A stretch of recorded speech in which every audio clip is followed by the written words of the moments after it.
diversos termos, mas acho grave quando o senhor utiliza os resultados da Lava Jato para justificar como elemento de defesa o que hoje se questiona sobre a sua conduta como juiz. Não há nada melhor para a Lava Jato que o senhor seja investigado. Para o bem da Lava Jato, o senhor não deveria se defender usando a Lava Jato, porque o senhor, mais do que ninguém, coloca a Lava Jato em risco. E falo isso com tranquilidade, porque o senhor sabe que no Rio de Janeiro, a Lava Jato chegou a lugares que eu tinha denunciado 5 anos antes. O senhor sabe disso. As falcatruas e esquemas do Cabral, quando na época o Bolsonaro, inclusive, apoiava, eu denunciei no Ministério Público, que arquivou, e a Lava Jato chegou, inclusive, no próprio procurador da época. Então eu fico muito tranquilo. A questão do Sérgio Cabral. Desculpe, mas não foram as denúncias de Vossa Excelência que motivaram o processo. Chegou-se ao Sérgio Cabral por investigação da 13ª Vara de Curitiba, dos procuradores da polícia, e que foi parte remetida à Justiça do Rio de Janeiro. Foram feitas concomitantemente diligências tanto da 13ª autorizadas, como da vara do Dr. Marcelo Bretas, que levaram à condenação do o ex-governador Sérgio Cabral por corrupção e lavagem de dinheiro. A demonstrar, inclusive, aí, nenhum partidarismo, atingindo um partido que, vamos dizer, há essa referência sempre ao Partido dos Trabalhadores, mas estamos falando aqui do PMDB. Em favor do senhor nessas viagens, passagens, hospedagens, restaurantes, sim ou não? Passo a palavra ao deputado Marcelo Freixo.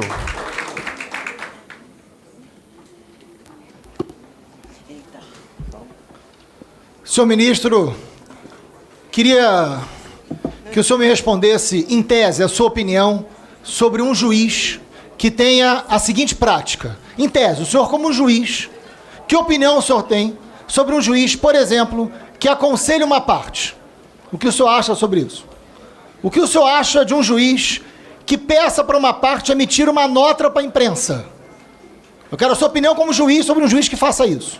Eu quero que o senhor me diga o que o senhor acha de um juiz que receba informações informais sobre o processo e repasse para uma parte sem registrar nos autos. Qual a sua opinião sobre um juiz que faça isso? Qual a sua opinião sobre um juiz que sugira uma testemunha a uma parte pelo Telegram e que não coloque nos autos? O senhor conhece algum juiz que já tenha feito isso? Qual a sua opinião sobre um juiz que faça isso? O senhor acha que um juiz como esse pode provocar vertigem na democracia? Esse é um ponto objetivo, que eu queria respostas objetivas, ministro, por favor. E queria dizer, ministro, que acho grave, nós já conversamos diversas vezes sobre diversos temas, mas acho grave quando o senhor utiliza os resultados da Lava Jato para justificar como elemento de defesa o que hoje se questiona sobre a sua conduta como juiz. Não há nada melhor para a Lava Jato que o senhor seja investigado. Para o bem da Lava Jato, o senhor não deveria se defender usando a Lava Jato, porque o senhor, mais do que ninguém, coloca a Lava Jato em risco. E falo isso com tranquilidade, porque o senhor sabe que no Rio de Janeiro, a Lava Jato chegou a lugares que eu tinha denunciado 5 anos antes. O senhor sabe disso. As falcatruas e esquemas do Cabral, quando na época o Bolsonaro, inclusive, apoiava, eu denunciei no Ministério Público, que arquivou, e a Lava Jato chegou, inclusive, no próprio procurador da época. Então eu fico muito tranquilo de falar sobre isso. O senhor não, ao fazer a justificativa das suas atitudes, que tenha sido feito ou não, porque o senhor não lembra, usando a Lava Jato, o senhor cria uma cultura dos fins justificam os meios. E isso é grave, ministro. É muito grave para a democracia criar esse elemento, criar essa cultura. O senhor não pode defender a ideia de que um juiz pode se comportar de uma maneira ou outra dependendo do réu. E eu não estou falando do réu, A, B ou C, não interessa. Eu estou falando da conduta ética e legal de um juiz. E gostaria que o senhor respondesse de forma objetiva. E minha última questão, ministro. Existe a possibilidade de algum áudio? O senhor lembra de ter conversado com alguém da Lava Jato? Existe a possibilidade de sermos surpreendidos também com áudio? O senhor lembra disso ou não lembra? De forma também, porque não é possível que não lembre de áudio, de ter conversado. O senhor conversou com os ministros sobre a investigação? Queria que o senhor respondesse de forma objetiva. Obrigado pela presença do senhor aqui. Pela liderança do PRB, por 5 minutos, deputado João Roma. representantes. Então vamos juntos, porque nós estamos aqui para defender o povo brasileiro e vamos dar as mãos para transformar esse Brasil que todos queremos ter orgulho, ministro. Ministro Sérgio Moro com a palavra. Bem, eu agradeço aqui as palavras da deputada Renata Abreu. Tá? De fato, essa invasão hacker é extremamente preocupante. Foi um ataque criminoso às instituições. Relativamente ao meu aparelho, o que eu tenho presente é que houve a tentativa, tá? Mas não houve o acesso ao conteúdo, até porque, como disse, aparentemente o modus operandi desse hacker criminoso é obter acesso a mensagens desse aplicativo Telegram, né? E eu, de fato, não usava esse Telegram desde 2017 e não tinha nenhum conteúdo ali que pudesse ser resgatado. A Polícia Federal está investigando e é difícil saber o tempo dessa investigação. Espero que eles cheguem a uma conclusão logo. Vamos destacar aqui que não foi só o meu aparelho, mas de diversas pessoas. Todas as possibilidades estão na mesa. Pode ser alguém internamente, pode ser alguém externamente, pode ser alguém que contratou alguém externamente, enfim. Eu acho, pelo que eu vi até o momento, que é uma pessoa com recursos.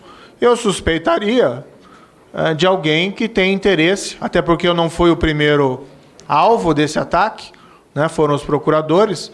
A minha suspeita é alguém que teria interesse em impedir novas investigações sobre corrupção. Mas vamos ter que aguardar aí as apurações. A questão colocada pela deputada Gleisi. Olha, o sistema judicial tem erros e acertos, existem recursos exatamente para essa discussão, juízes divergem sobre valoração de fatos, divergem sobre valoração de direito. O fato de se ter uma decisão eventualmente reformada numa instância recursal superior não significa necessariamente que foi cometida alguma ilegalidade deliberada. Tenho muita consciência de que sempre agi com correção e com base na lei.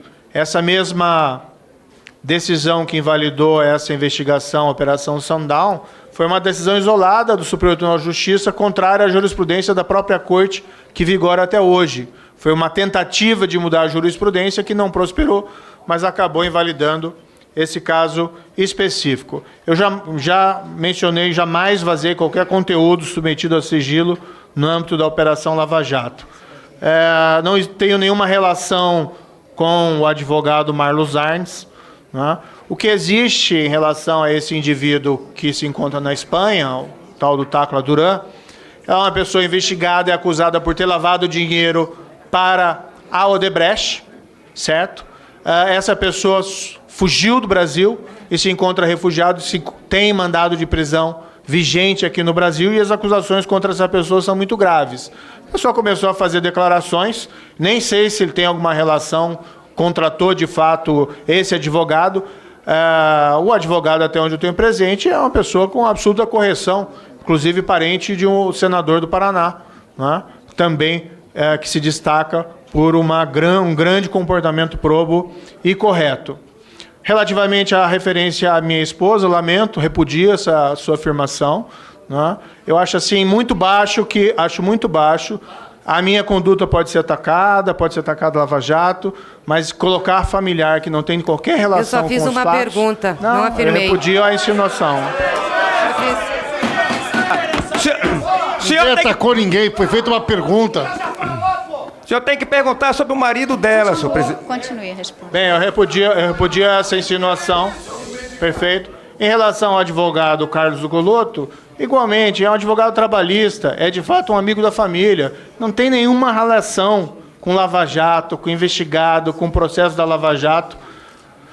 Fizeram, lamentavelmente, ataques contra ele para tentar me atacar, né? É uma coisa assim tão deplorável que eu acho assim, olha, já acho deplorável ataques sem base, porque se trabalha contra nesses processos, aplicando a lei contra a corrupção. Mas começa a atacar parente, amigo, que não tem nada a ver, né? Eu acho realmente muito... O que o senhor fez com a família do Lula, hein? Gente, olha, não vamos interpelar o ministro no momento Repõe da o fala. tempo para ele poder responder as outras.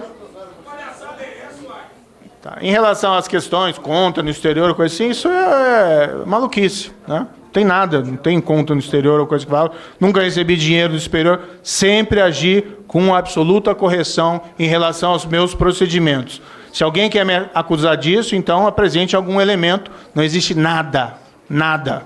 Tá? Não sou eu que sou investigado por corrupção. Deputado Carlos Jordi. Peraí, ele não respondeu. Perguntas do... Pensei que tivesse concluído, ministro. Desculpe. tem. Desculpe. Repõe Não. o tempo do ministro, por favor. Tem que repor. eu respondo. São 2 minutos e meio que o ministro tem aí para continuar respondendo as perguntas. Bem, o que eu 2 posso dizer, minutos e deputado Marcelo Freixo? Há uma invasão de hackers criminosos aos meus aparelhos. Essas mensagens são apresentadas sem demonstração de autenticidade. Eu não tenho essas mensagens para fazer uma comparação detalhada para dizer se elas são verdadeiras ou não. O que eu acredito que pode ter elementos ali verdadeiros, podem ter elementos que tenham sido adulterados. O que eu afirmo, no entanto, a Vossa Excelência, é que eu sempre agi com correção e aplicação imparcial da lei. Não existe, mesmo nessas mensagens que foram divulgadas, qualquer espécie de conluio, qualquer espécie de combinação, como tem sido afirmado por variados juristas. Já mencionei aqui, vamos lá, o Luiz Guilherme Malinoni, um dos maiores processualistas civis do Brasil, Carlos Veloso, ex-presidente do Supremo Tribunal Federal, decisão do corregedor do Ministério Público. Não foi essa a pergunta, ministro. Marcelo Freixo, deputado, por favor.